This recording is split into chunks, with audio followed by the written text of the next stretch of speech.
Okay, okay. Sige, sige, sige. Pupuntahan ko na kayo dyan sa labas. Okay, thank you. Okay, bye-bye. Okay guys, ngayon nakausap na natin yung mga mag-ooperate mismo ng roamer. Nandiyan na sila sa labas. Sundin ko na sila. Tara, samahan niyo ako. Guys, kasama na natin si Ma'am Stephanie ngayon. Pupunta na namin yung roamer na sinetap nila para malaman natin kung paano nga ba siya gumagana at kung ano yung mga pwede nating matutunan na pwede natin may share sa ating mga farmers. Ma'am, tara. Tara. Let's go. So Ma'am Steph, gaano kalawak yung natatakbo ng roamer? Okay, so sa ngayon, ang natatakbo niya ay around 8 hectares. So, malaki naman na yung nakocover niya. Lawak naman. Yes. So sa isang ano yun, parang fully charged battery? Yes, isang fully charged na battery. And ang expected na runtime hours na pinakakaya niya is around mga 1 to 2 hours. Ang na-accomplish niya is yung pag-detect ng mga trees, mga individual trees, and nakaka-detect rin siya ng kung ano yung disease ng tree na yun. Sa ngayon, gumagamit kami ng parang computer vision or yun yung way para makita ng robot yung mga sa paligid niya, environment niya. So we use artificial intelligence based doon sa nakikita ng robot na detect niya na ito ay isang banana tree. We also programmed it or tinuruan namin yung robot para malaman na ito yung disease na meron siya. So now ma'am, dun sa data mo collect niya, ano yung mga nagagawa niyo dun? Like ano yung mga pwede nyong ma-produce na information dun sa collected data ng roamer? So sa ngayon, aside from yung nakikita niya yung banana trees, na ma-map din niya yung area kung nasan yung mga trees. So we can provide this to the farmers para meron silang data kung anong trees yung may sakit, ano yung kailangan nilang i-treat na mga areas, and kung ano yung layout ng kanilang banana plantation. Pero in the first place, bakit banana muna yung naisip nyo na plantation? Dahil ito sa Fusarium wilt.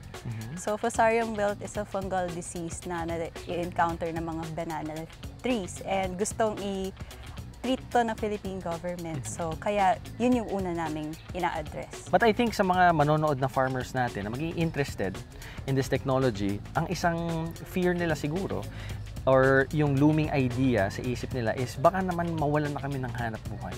Okay, so dinesign namin si roamer actually para to assist yung farmers and not to replace them. Kasi syempre kailangan pa rin ng intervention ng farmers, lalo na yung pag-visually pag-detect. And hindi naman siya dinedesign to replace them eventually. The goal talaga is to assist yung farmers.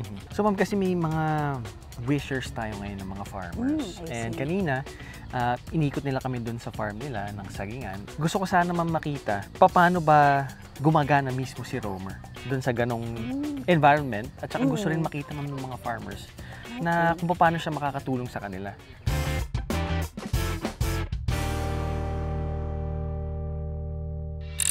Okay, so now guys, magkakasama na tayo, si Ma'am Steph at ang ating mga farmers plus the roamer. Sir, gusto ko lang po kilala niyo si Ma'am Steph. Siya po ang project officer ng roamer. Hello po. Si Kuya Joel po at saka si Kuya Nat. So, Ma'am Steph, gusto lang po nilang malaman kung paano po ba makakatulong si roamer sa kanilang farm. Bali, pinrogram po namin at tinuruan po namin yung robot na makita kung ano yung mga sintomas ng sakit. So, ang turo po kasi sa amin is sa dahon po, no, ng puno. So, yun po yung dinidetect niya. So, sa tingin niyo, Kuya Danny, paano kayo makakatulong?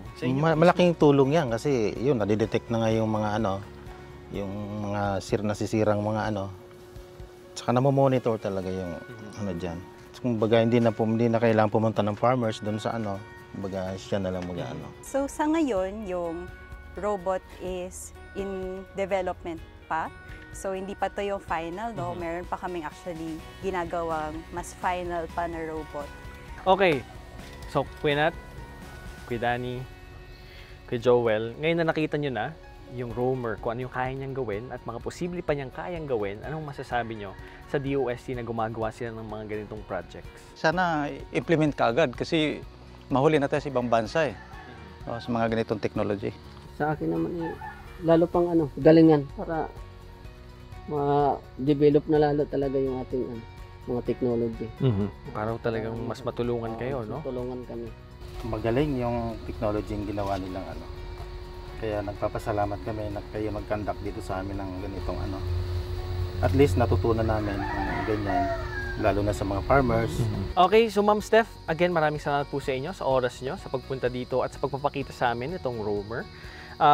At sana po natuto tayong lahat na meron pong mga ganitong technologies na na-develop dito sa Pilipinas. At hopefully makita po natin yung time na fully na po natin siyang ginagamit.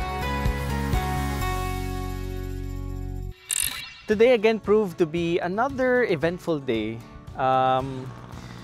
We have been reminded of the wonders of technology, innovation, and science, that it encompasses talaga multiple disciplines ng buhay natin. And now, nakita natin kung paano siya nakakatulong sa isang napakahalagang sektor, lalo na dito sa ating bansa, which is agriculture. Nakausap natin si Doc Joe at saka si Ma'am Steph, ang project officer ng roamer, at nalaman natin sa kanila kung ano nga ba talaga yung purpose ng technology na to at kung bakit nila to binuo.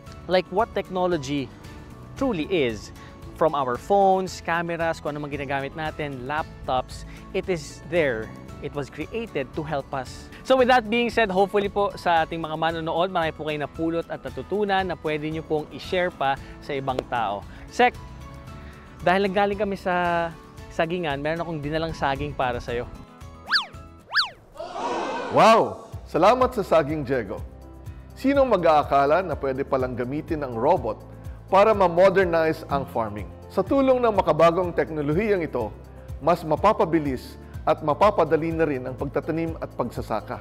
Patuloy niyo pong suportahan ang iba't ibang programa at proyekto ng kagawaran at sabay-sabay po tayong umunlad sa tulong ng science. Kung may na-miss kayong episode, pwede niyo itong balikan sa aming mga social media platforms. Ito ang Sciensicat, agham sa aksyon, solusyon sa araw-araw. Dahil ang science is for the people, one DOST for you.